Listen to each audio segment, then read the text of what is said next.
That is Perseverance. इस्तिकामत जो है ये एक मैं समझता हूँ एक बहुत बड़ी नेमत है। एक इंसान अगर उसके अंदर इस्तिकामत नहीं है, कंटिन्यूटी नहीं है काम की, तो वो इंसान ही is never going to succeed in his life. क्योंकि आप ख़ुद देख लें, आप ख़ुद जज करें, you are worthy enough to जज। आप इतने अक्लमंद हैं कि आप खुद जज कर सकते हैं कि एक इंसान एक काम में, ज़रा आप सोचें थोड़ी देर के लिए कि एक इंसान एक काम को शुरू करे, 1 दिन तक, 2 दिन तक, 1 महीना, 1 साल, 2 साल चलता रहे, बीच में उसको छोड़ दे, तो क्या वो इंसान कामयाबी तक पहुंचेगा? Definitely no. मेरा आंसर भी नो है, आपका आंसर भी नो है। वाई?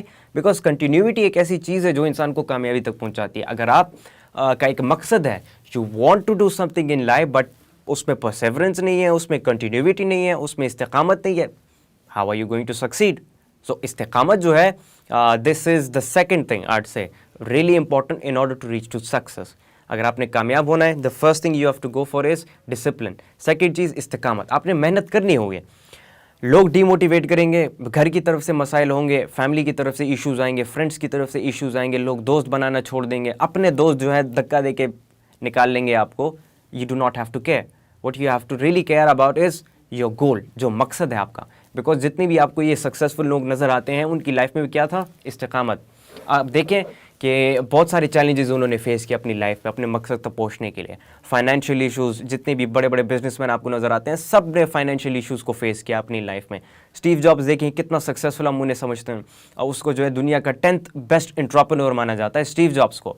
उसको अपनी ही कंपनी से, अपनी ही बनाई हुई कंपनी एप्पल से जो है धक्के मार कर निकाल दिया था, और निकाल दिया था कि तुम एप्पल कंपनी में जॉब नहीं कर सकते।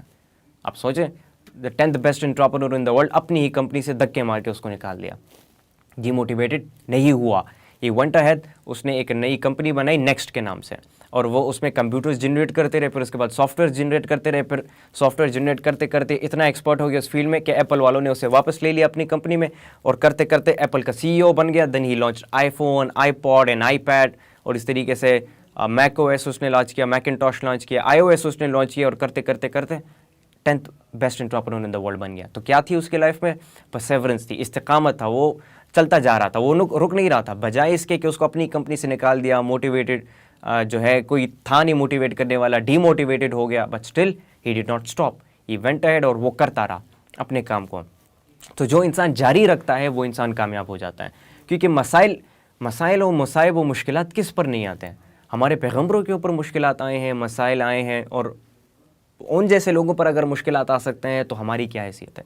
आप सल्लल्लाहु अलैहि वसल्लम इतनी मुबारक हस्ती, जिनके लिए इन तमाम जहानों को बनाया गया, जिनके लिए मुझे और आपको बनाया गया, और जिनकी उम्मत का हमें हिस्सा बनाया गया, उस जैसी हस्ती की ज़िंदगी में जो है उन्होंने मुश्किलात का सामना किया है और उन्होंने मसाइब का सामना किया है, तो हमारी क्या हैसियत है? मेरी और आपकी क्या हैसियत है पर?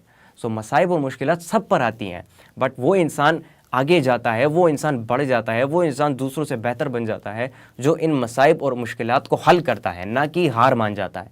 हार मानने वाले लोग कभी आपको आगे नहीं नज़र आएंगे, कभी आपको फ्रंट पे, टॉप पर कभी नहीं नज़र आएंगे।